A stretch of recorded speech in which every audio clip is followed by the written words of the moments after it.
Habang lumalapit ang pagtatapos ng 2025, maririnig natin ang bulong ng mga bituin, mga paalala, mga aral at mga pagsasara ng mga kabanata na minsan nating pinanghawakan.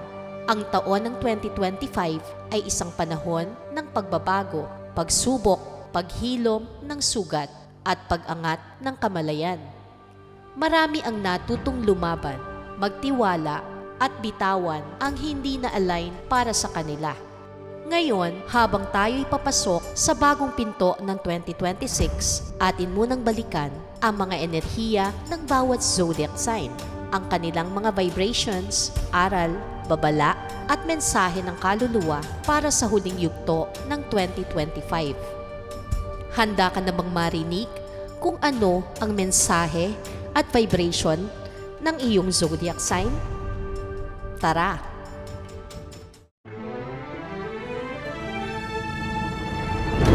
Sa ating mundo, ang lahat ng buhay ay patuloy lang sa paglalakbay. Iba't ibang karanasan man ang ating tinatahak, may hatid na aral sa ating tumatatak. Nagpapalago at nagpapaunlad ng ating spiritualidad. Tayo na't gumising sa kawalan. Tuklasin ang mahiwagang buwan.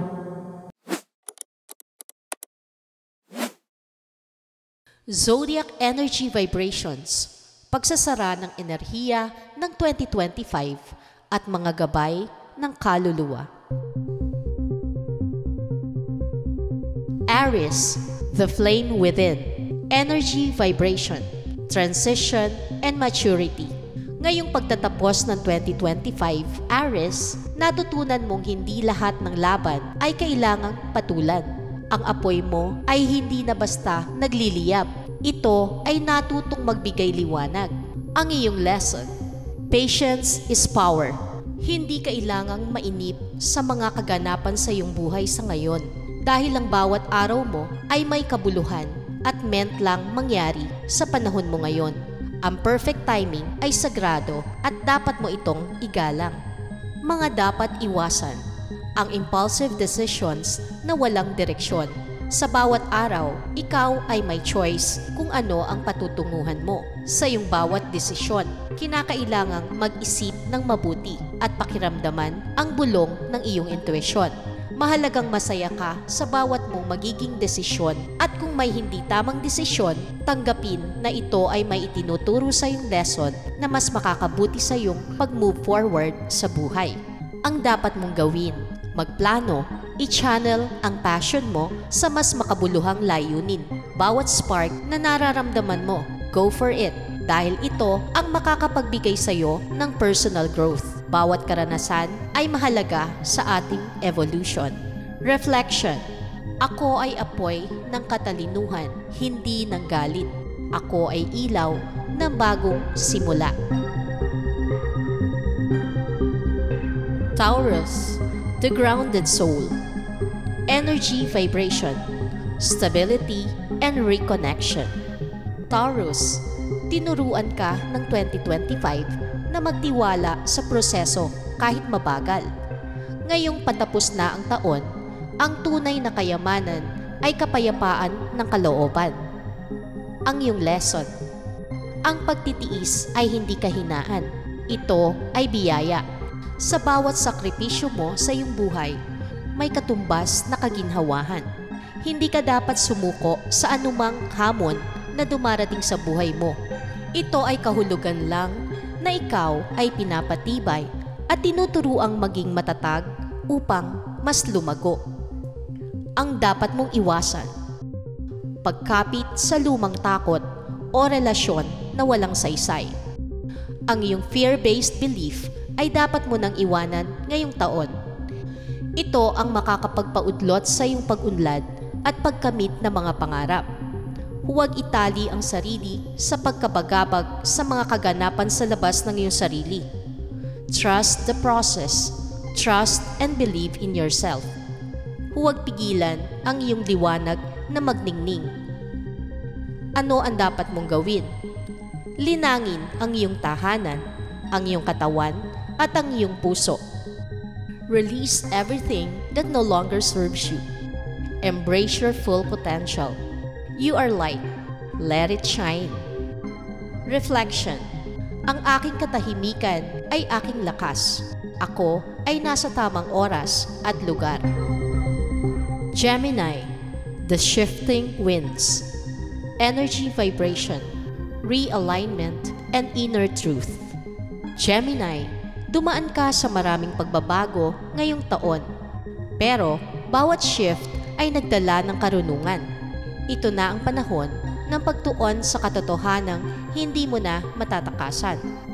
Ang iyong lesson, hindi mo kailangang magawa ang lahat ng bagay para sa kapakanan ng lahat. Kinakailangan mo munang unahing ayusin o ma-heal ang iyong sarili bago mo maayos ang iyong outer world. Tanggapin mo ang pagbabago sa buhay mo at hindi kailangang makulong sa kung ano ang idinidikta ng sistema at kulturang kinabibilangan mo. Ang pagbabago sa buhay mo ang magdadala sa iyo sa tunay na paglago ng iyong sarili. Ano ang dapat mong iwasan? Overthinking at self-doubt. Hindi makakabuti ang pag-aalala palagi. Nangangahulugan ito ng lack of trust sa iyong sarili at sa ating divine source. Maniwala ka sa sarili mo na kaya mong gumawa ng pagbabago sa mundong ito. Ano ang dapat mong gawin? Maging tapat sa iyong puso at tahakin ang daan ng authenticity.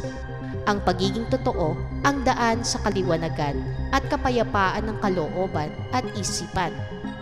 Reflection. Ako ay buo sa aking katotohanan. Ang aking isip at puso ay nagkakaisa. Cancer. The Sacred Heart. Energy vibration, healing, and emotional renewal. Cancer. Ang 2025 ay nagturo sa iyo kung paano magmahal at magpakawala nito ng sabay. Ngayong patapos na ang taon, pinapagaling ka ng panahon. Ano ang lesson? Love yourself enough to let go. Ang mga bagay na nagbigay sa iyo ng kalungkutan at pagkabigo ay hindi totally loss mo. Ito lang ay naging kasangkapan upang patatagin ka at nagbibigay ito ng daan sa paparating na kaligayahan at magandang hinaharap. Ang bawat buhay at bagay sa mundo ay may balanse. Kung mahirap ngayon ang buhay, ang bukas mo naman ay magiging maunlad. Ano ang dapat mong iwasan? Pagbabalik sa lumang sugat. Move on. Tingnan ang bigger picture ng bawat problemang dumarating. Ito ay kinakailangang mangyari ngayon para sa magandang parating sa iyong bukas. Dapat gawin, yakapin ang bagong mga koneksyon na mas payapa at totoo. Life is a continuous process. Ika nga, makulay ang ating buhay. Pero bawat yugto ay nag-iiwan ng magandang aral para sa ating paglago. Reflection. Pinapatawad ko ang aking sarili at ang iba. Ako ay handa ng magmahal muli. Leo, the Radiant Soul. Energy vibration, humility, and heart-centered power. Leo, natutunan mong hindi palaging spotlight ang sukatan ng halaga. Ngayong 2025 ay nagbukas sa iyo ng aral tungkol sa tunay na liderato, ang pamumuno na may puso. Ano ang iyong lesson? True strength comes from compassion. Natutunan mo na hindi kailanman nakakabuti ang power tripping. Hindi magiging successful ang iyong pangarap kung walang humility sa iyong puso. Hindi mo magagawa ang isang bagay kung sarili mo lang ang tinitingnan mong tama. Alalahanin na ang maganda at mahusay na output ay nagmumula sa kooperasyon, magandang samahan at teamwork. Ano naman ang dapat mong iwasan? Pride at pag-aakala na kaya mong mag-isa ang lahat. Ang ego ay nakapagdadala sa atin ng takot magtiwala sa iba, matutong maging down to earth, mapagmalasakit at magtiwala din sa kakayahan ng iba. Sharing hands are better than one, or two heads are better than one. Ano ang dapat mong gawin? Magtiwala sa iba. Ibahagi ang iyong liwanag ng walang takot. Share your expertise but factor in other ideas as well. Reflection. Ako ay liwanag na naglilingkod. Ako ay lakas na nagmumula sa puso. Virgo, the healer's path. energy vibration, inner cleansing, and purpose renewal. Virgo, ang 2025 ay nagbukas ng mga isyong matagal mong tinatago sa ilalim ng kontrol. Ngayon ay panahon ng pagtanggap at pagpapahinga. Ano ang lesson? Hindi mo kailangang maging perpekto para maging karapat-dapat. Huwag kontrolin ang bawat galaw, pag-iisip at pag-ibig. Loosen up. Mas magiging maluwag ang puso mo kung maisasabay mo ang iyong ritmo sa ritmo ng mundo. Sundan ang nakakapagpasaya sa iyong puso ng walang kondisyon o expectations. Mararamdaman mo ang kapayapaan ng kalooban sa bawat ibinabahagi mo sa sarili mo at sa mundo. Ang dapat iwasan, pagpaparusa sa sarili sa mga pagkakamali. Ang bawat pagkakamali natin sa buhay ay lesson learned. Hindi ka dapat magsisi sa mga naganap sa buhay mo na akala mo ay mali. Tandaan mo lang, walang tama o mali. Bawat karanasan ay may aral na ibinibigay para sa atin at ito ay kailangan natin sa pag-unlad ng puso at kaluluwa. Ano ang dapat mong gawin? Magpahinga, magdasal at maniwalang sapat ka na. Ikaw ay unique being. Ikaw ay may partisipasyon sa mundong ito at sa kabuuan. Kaya ikaw ay mahalaga. Ikaw ay mahal at ikaw ay mula sa pagmamahal. Reflection. Ako ay sapat. Ako ay gumagaling sa bawat paghinga. Libra, the balancer of worlds. Energy vibration, harmony, and decision. Libra, ngayong pagtatapos ng taon, malinaw na sa iyo kung sino at ano ang dapat mong piliin. Ang puso mo ay naghahanap ng kapayapaan, hindi ng drama. Ano ang lesson? Peace is a choice. Ano ang mas pipiliin mo sa buhay? Ang toxicity o ang peace? Kadalasan, nakakapasok pa din tayo sa toxicity kahit ang ina-aspire natin ay katahimikan. Bakit nga? Dahil hindi tayo makawala sa pag-iisip ng takot at stress. Mas binibigyan natin ng effort pag-isipan paano makawala kesa i-enjoy ang ating peace sa gitna ng mga ito. Dapat lang mas maging conscious tayo na hindi tanggapin ang hamon ng negative energy sa paligid natin. Manatiling payapa sa gitna ng unos. Ang struggle ang mas makakapagpalubog sa atin sa pangit na enerhiyang ito. Relax at kalma. Ano ang dapat mong iwasan? Pag-aalinlangan at pag-please sa lahat. Ang pagpapasaya sa iba ay kailanman hindi mo magagawa ng sakto sa gusto mo. Mas lalo kang hindi makokontento kung palagi kang magbibigay ng buong enerhiya mo sa iba. Kailangan mo pa ring magtira para sa sarili mo. At kapag ikaw ay buo na, saka ka magbigay ng balanse sa iba. Ang dapat mong gawin, piliin ang sarili ng walang guilt. Ang pagbibigay ng pagmamahal ay free lang kung hindi ka naghihintay ng kapalit. Kapag nagbigay ka sa iba, huwag ka nang umasa na ito ay maibabalik sa iyo. Magbigay ng bukal sa puso mo at ikaw ay makakatanggap ng tunay na kapayapaan sa kalooban mo. Reflection. Ako ay nagiging totoo. Pinipili ko ang kapayapaan sa lahat ng bagay. Scorpio, the Phoenix Rising. Energy vibration, transformation, and release. Scorpio, 2025 was your year of death and rebirth. Maraming nasunog, ngunit mula sa abo ay may bagong ikaw na muling nabuo. Ano ang lesson? Detachment is freedom. Bawat tao na nagiging bahagi ng buhay mo o bawat bagay na nakukuha mo, hindi mo dapat hawakan ng mahigpit. Alalahanin na hindi makakabuti ang sobrang attachment. Dahil kapag ito ay nawala sa'yo, mas masakit ang maiiwan nito sa'yo. Mas magiging malaya ka sa puso mo kung bibigyan mo ng pahalaga ang bawat buhay na umiikot sa iyong mundo. Tanggapin mo lang na people come and go in your life at bawat isa sa kanila ay may binibigay sa iyong learning experience na nakakapagpalawak ng iyong wisdom. Ano ang dapat mong iwasan? Pagkapit sa kontrol at lumang sugat. Hindi ka dapat mag-hold ng grudges para sa iba.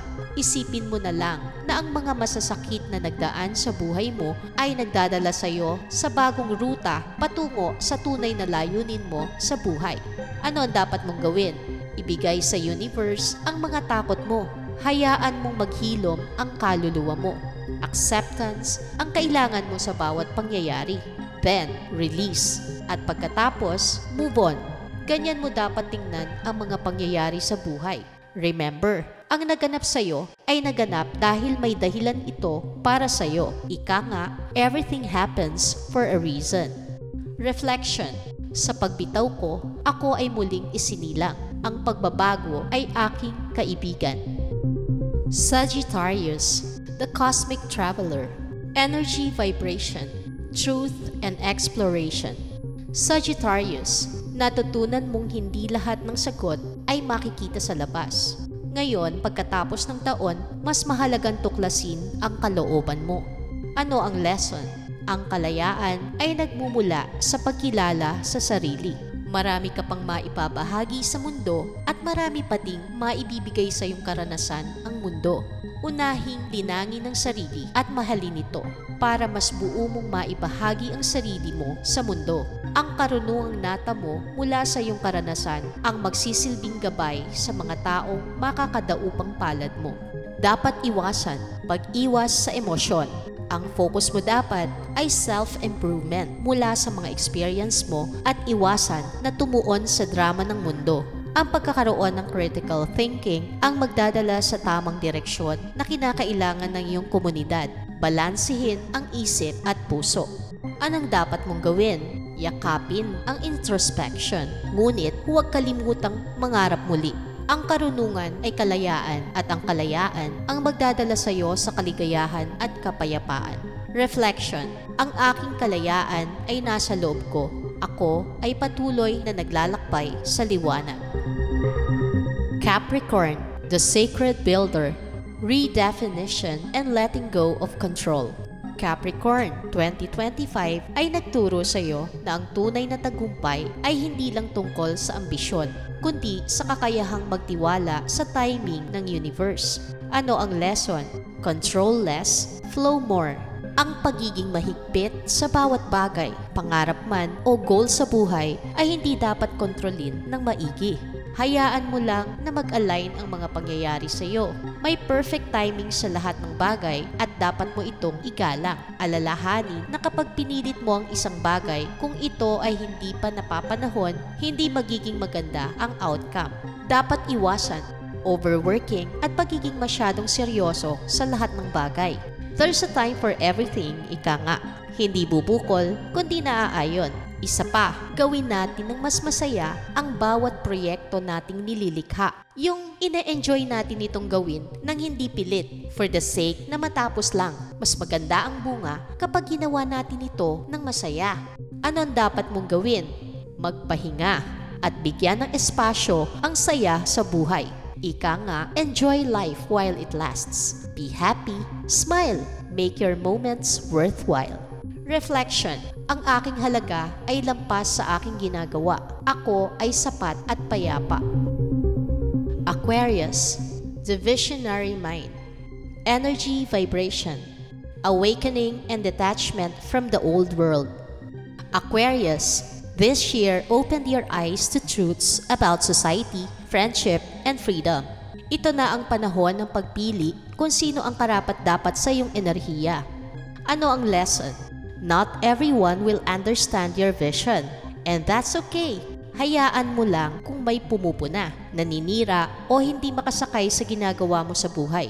Tandaan na hindi ang ibang tao ang nagpapaikot ng buhay mo. Ikaw yan at ang mga ginagawa mo ay mahalaga para sa iyo. Ang iyong inspirasyon ay nagmumula sa puso mo at gawin mo lang na wala kang natatapakang ibang tao. Be happy where you are.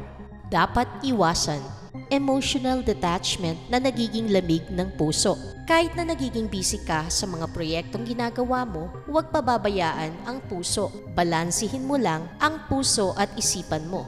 Ito ang makakapagbigay sa iyo ng tamang direksyon sa mga ginagawa mo sa buhay at inspirasyon. Dapat gawin, manatiling bukas sa koneksyon habang sinusunod ang iyong calling. Ang pagiging open-minded ay makakatulong upang masunod ang purpose mo sa buhay. Ang pagbibigay inspirasyon ay makikita din nila sa bandang huli. Stay positive. Reflection. Ako ay kakaiba at iyon ang aking lakas. Ako ay ilaw ng bagong mundo. Pisces, the Dream Weaver. Energy vibration, surrender, and spiritual expansion. Pisces, 2025 taught you to trust in divine flow. Ang lahat ng hindi mo naiintindihan noon ay nagsisimulang magkaroon ng saysay ngayon. Ano ang lesson? Faith over fear. Kapit lang sa tiwala, sa ating lumikha at sa sarili mismo. Ito ang makakapagpatibay sa puso mo. Ito ang makakapagtaboy sa takot mo. Ang mahalaga, nananatili kang bukas sa pagmamahal sa sarili at sa kapwa mo. Ang dapat iwasan, escapism at sobrang sensitivity. Huwag matakot sa pagkabigo o pagbagsak ng pangarap. Lahat naman nagdadaan sa downfall. Ang pagbagsak ang nagpapamulat sa atin upang tumayo muli at magpatuloy sa buhay. Face your fears, huwag mong iwasan. Dahil the more you run away from it, the more it will chase you. Dapat gawin, i-ground ang sarili habang naglalakbay sa mas mataas na dimension. Hanapin ang sarili at ayusin ang well-being. Lahat ng aspeto ng sarili mo, ang mind, body, heart, and soul. Kailangan mong maging aligned sa ating divine source upang magkaroon ng lakas na magpatuloy sa buhay. Reflection. Ako ay dumadaloy sa biyaya ng buhay. Ako ay iisa sa Diyos at sa lahat. Narito na po tayo sa huling bahagi. Habang natatapos ang 2025, tayo'y inaanyayahan ng universe na magpasalamat sa bawat sakit na nagpalakas, sa bawat luha na nagbigay liwanag. Ito ang panahon ng pagpapahinga ng kaluluwa, ang huling hinga ng isang lumang cycle bago pumasok ang liwanag ng bagong paglalakbay. Collective reflection. Salamat sa mga aral ng 2025. Ako ay handa na sa 2026 na may puso, liwanag at kapayapaan. So, hanggang dito na lang po tayo. Peace, love, and light. Thanks for watching.